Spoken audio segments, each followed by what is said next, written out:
Yo,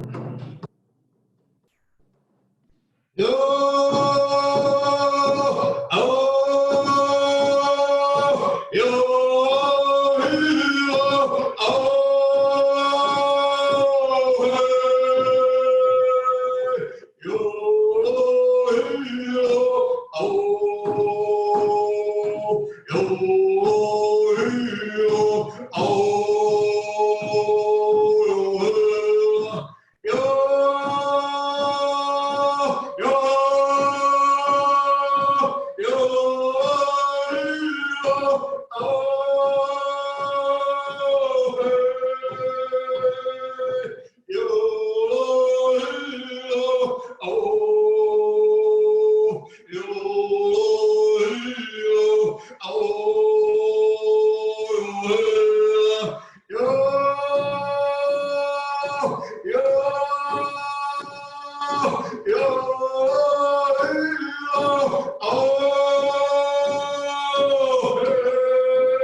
Many Heichkes, Kw'umut for getting our day started in a good way. Just going to share a little bit of ideas and thoughts around residential school. There's a lot of information, there's a lot of content and material out there. As you're all aware, if you Google search residential school, it's just miles and miles and miles of stuff that comes up.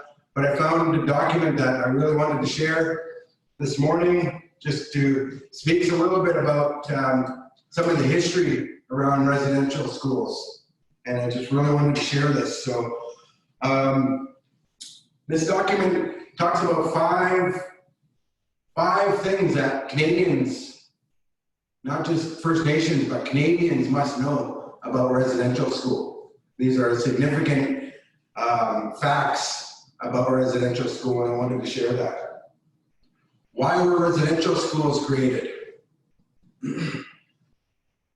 The Truth and Reconciliation begins its report stating that central goals of Canada's Aboriginal policy were to eliminate Aboriginal governments, ignore Aboriginal rights, terminate the treaties, and through a process of assimilation, cause Aboriginal peoples to cease to exist as distinct legal, social, cultural, religious, and racial entities in Canada.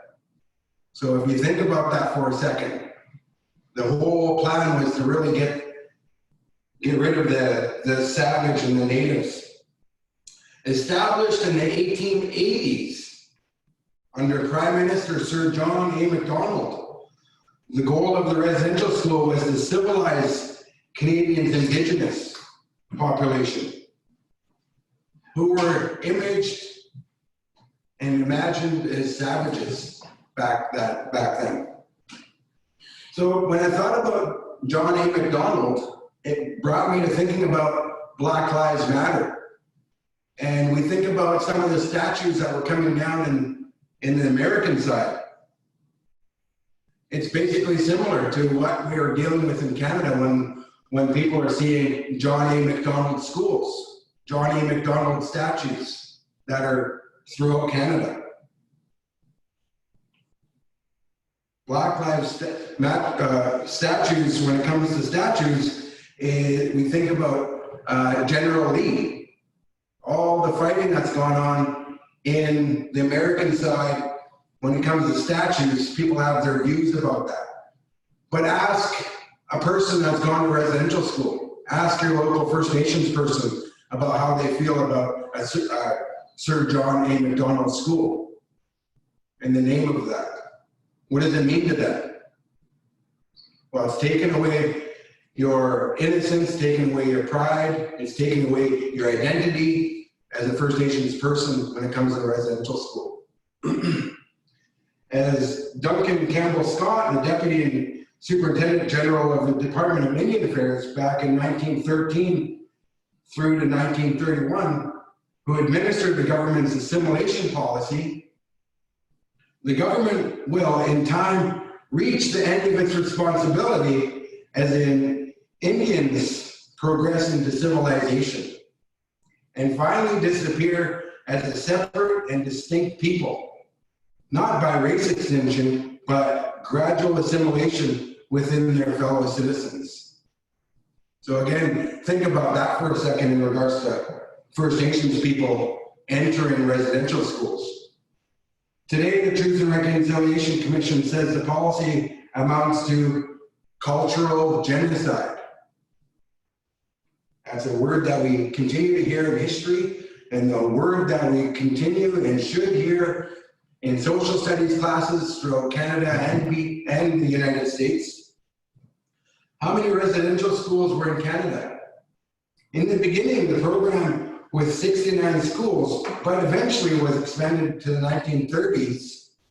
A total of 139 schools in the lifetime of the program, with the final school closing just a few years back in 1996.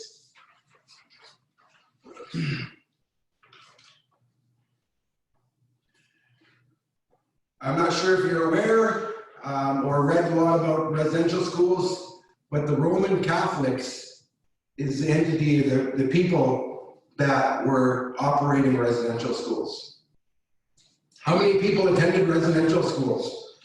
When the program started up in the 19th century, 1,110 students initially attended, but the program was expanded into the 20th century.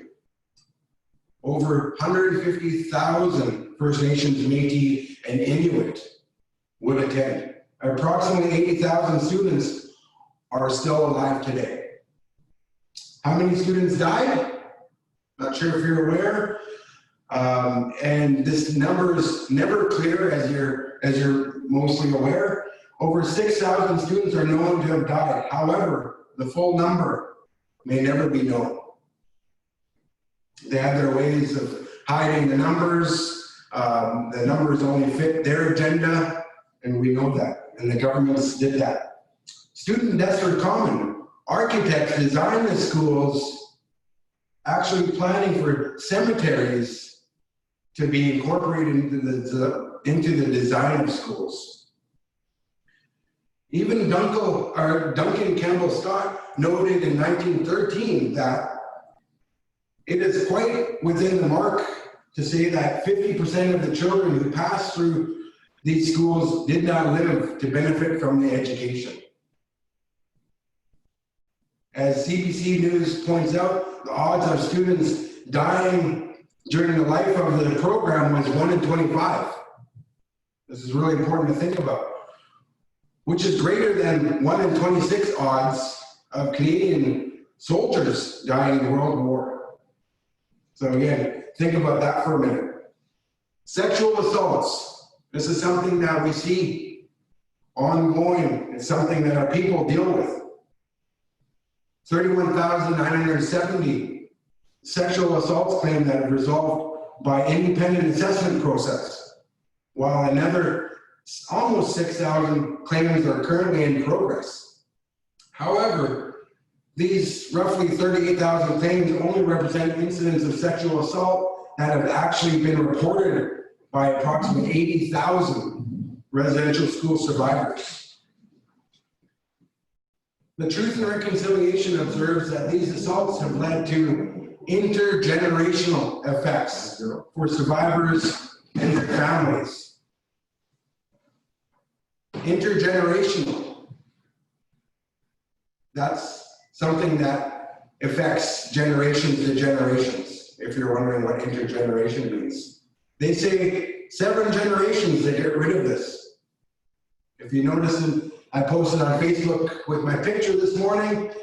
I think we can do it in 3 because we have the supports in place. Sexual and physical abuse, as well as separation from families and communities, cause lasting trauma for many others. The effects of these trauma often passed on to the children of the residential school survivors, sometimes to their grandchildren. I can honestly say I'm a product of residential school. I'm a survivor of residential school. So just a few things I wanted to note this morning in regards to the residential school and some of the history. Orange t-shirt day. I see everybody's wearing orange t-shirt. That represents something to a lady named Phyllis Webstad. She attended residential school. Everybody knows the story. Her grandmother gave her an orange t-shirt. She entered residential school. That orange t-shirt was taken from her. Later, years and years of being supported, and she decides to say, you know what? I'm going to get that orange t-shirt back. And now we see that it's turned into a day across Canada. September 30th is a day for us to recognize and remember the deaths that happened at residential school, but also to recognize the survivors. We all know that the survivors live in our communities. My father is a residential school survivor. I'm going to ask Jen. We have a video that we're going to share. We have 2 videos that we're going to share, and we feel these short clips really mean a lot to us in this day. After the videos are shown, I'm going to turn it back to Kw'umut for his comments and his words before we get into the closing. Jen?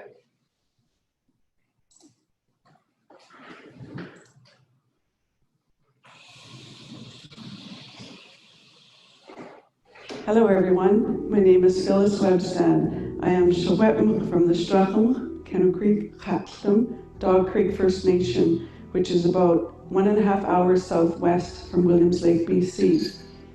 I grew up with my granny on the Dog Creek Reserve until I was 10, then moved with my auntie after she finished university. When I had just turned 6, I was sent to the St. Joseph Indian Residential School near Williams Lake, a place we called the Mission. My granny bought me a shiny new orange shirt to go to school in.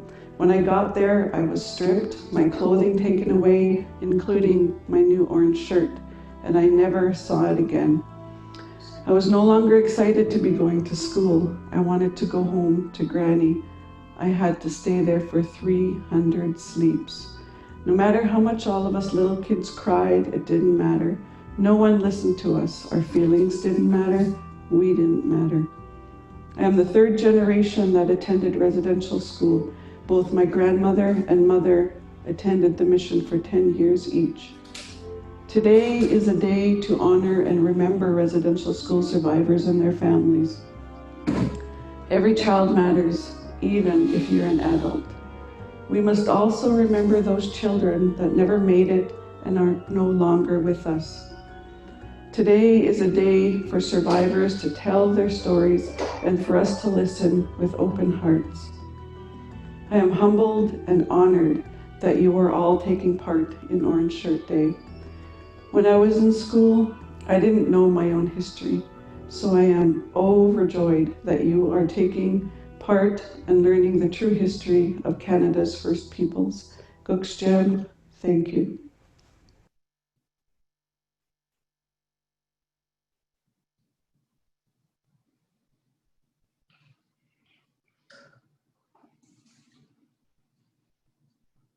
As a little boy, there was never a moment in which I felt disconnected or not part of something or not being cared for and loved. And that's why the residential school experience was so devastating. In the year 1946, my mother brought me to the school. There was not once anybody explained to me, you're going to go to this place because, or we're going to come and see you often. Or even though we're leaving you, I love you. There was just dead silence. And as I look back on it now, I'm starting to think of the trauma that my mother also went through. From the very entry into that system, it was harsh. You were punished for every contravention of the rules, or not understanding, or not following orders, and that translated right through to the classrooms, to the early teachers that we had. They were so cruel. And actually, that's why I'm deaf. Both ears I can't hear, because we got cut to the ear so often. One of the really dreadful things that I remember about being so lonely when I got to school, and I get into under my covers when it's bedtime, and cry and cry and cry, and you couldn't cry out loud, so you had to try to contain it, right? Until I couldn't cry anymore, and then I sort of fantasize about being home, being with my family. One day I was so hungry, we had gotten up, and we said our prayers 2 or 3 times already by then, lined up, fixed our bed, did our chores, lined up for our breakfast. My bowl of porridge had these little black things all around, dancing on the top of the porridge. We'd have showers, they'd usher in 40 kids at a time in these showers. And these people would come and probe you around the genitals and paint you with this white paint and other coal oil or whatever they were using. It was just really dehumanizing, embarrassing, belittling. I left there, I was totally broken. I was totally despondent. As a young man, when I graduated, they shoveled me through the grades, and I stood at the top of those 15 steps, and I looked out, and I realized I had nowhere to go, no place to go, no sense of value, no sense of purpose. This is a time when a young man should be all excited about his whole life ahead of him, and I'm thinking, oh my God, this is it.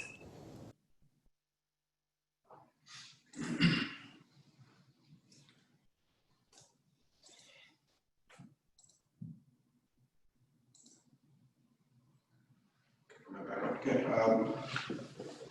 thank you for watching the videos. That video hits home a little bit, as my wife's from Alert Bay.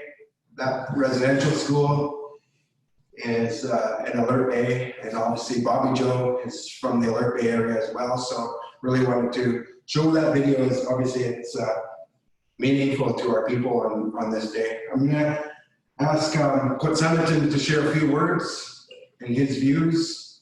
Kw'umut? Thanks, buddy. It's a very gut-wrenching, very painful moment to watch the big Thunderbird speak. Bobby Joseph worked with him for 13 years at the Indian Residential School Survivor Society, doing trials and examinations and discovery. And it was very, very, very painful to hear those unspoken words, unspoken messages of our relatives, and to go through the judicial system. It was very, very painful. And after 13 years, I couldn't do it anymore. I phoned my spouse. I said, I quit my job. I'm coming home. She said, you don't want to do it no more? I said, I can't do it no more. My body's not processing the stories anymore. The heinous, ugly stories. I had to step out of there. I had to get out and get away from my body and stop processing it. So painful and that. My mom was in Albernian residential school all her life. And we lived through that, and we lived, and every day I get up and every morning I'm allowed to walk Mother Earth again, come through the darkness. I say prayers for my young ones, prayers for our Munman, prayers for our stopless, prayers for our old ones to become progressive. I want to get as far away from that as I can. But we have to make that physical move to do that psychologically, emotionally, spiritually, not stema, and move for our babies, move with them, give them opportunity to prosper and to breathe and to be who they were born to be with no influence, all of it. And that's my dream and my goal of doing what I do for over 30 years now, to give opportunity. No more aches and pains, no more stumbles, certainty. You know, me and my older brother, you know, we were born and we wanted to be bowmen on the canoe, get on the canoe and become a bowman. Went and talked to old man Richard Seward, David White, the guys who were bowmen. And I said, teach me how to do this. I really want to do this. And they did, and we got it done. And nothing made me feel more proud than to represent Nanaimo and sit on the bow of that canoe.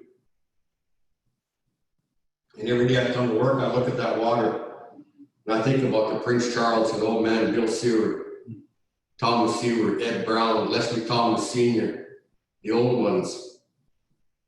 That's our medicine. That's who we need to be. Representation of who we are and what we're going to do on that canoe. When we paddle, we strive to go one direction, just one. And we're going to really be strong about that. I'm really strong about that when I do workshops, I work with the youth, help them strive and go forward. And that's my goal in life. And that's a little bit about what I've done and what I'm doing here with KL around the residential school. Hi, Chris. We're boiling down to this our morning of Orange T-shirt Day. I wanted to thank Kw'umut Lelum for his words, his song, and his voice this morning, helping us get through our morning. I'm going to ask Kw'umut Lelum again for a closing song, and then I'm going to say a few closing comments. So, Kw'umut Lelum. Like everybody's taking a few deep breaths and realize who we are, where we are, and what we're doing, and the reason that we're doing what we're doing. I just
I want to raise my hands again to Kw'umut Lelum for sharing his songs this morning in this important day. Just wanted to challenge everybody to, if you have survivors, if you know of survivors in your family, this is a day to recognize them, give them a hug that they need and deserve on this day and every day. I'm not a strong believer of one day a year we recognize. I'm not a strong believer of Culture Day or Aboriginal Day. These are things that we should be carrying throughout the calendar year. Just wanted to thank again Bill and Al and the board for allowing us to take this time to recognize and have this day for Orange T-shirt Day, recognizing the residential schools. Again, challenging everybody to do your homework when it comes to residential schools. If you're not aware, if you don't know a lot about residential schools, Truth and Reconciliation website has a lot of information. I just wanted to thank you all for your time. It was, again, a special morning this morning, recognizing, I appreciate everybody taking the time out of their day, wearing the t-shirts proudly, which is a great thing. Also, Jen will be posting pictures of our teams, which is excellent. We'll be seeing that on the KL Facebook pages and different things. So wear your t-shirt proudly today. And again, thank you all for a great morning. You.